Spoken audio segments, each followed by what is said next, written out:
नाशिकमधील भोंदू कॅप्टन अशोक खरातला बलात्कार प्रकरणात अटक केल्यानंतर अनेक धक्कादायक खुलासे होत आहे. अशोक खरात महिलांचं शोषण करतानाचे व्हिडिओ समोर आल्यानंतर खळबळ माजली आहे. तपास SITकडे सोपवण्यात आला असून त्यातून अजून काही गोष्टी समोर येण्याची शक्यता आहे.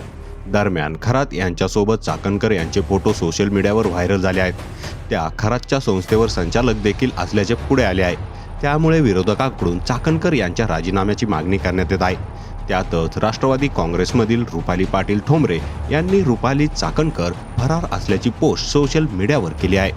रुपाली पाटील यांनी फेसबुकवर राज्य महिला आयोगाच्या अध्यक्ष रुपाली चाकणकर फरार बजाव टाली अशी पोस्ट केली आहे. त्यामुळे चर्चांना उधाण आले आहे. महिलांच्या प्रश्नावर बोलणाऱ्या चाकणकर यावेळी खरात यांचे प्रकरण बाहेर आल्यानंतर शांत असल्याने पाटील यांनी चाकणकरांना टोला लगावला.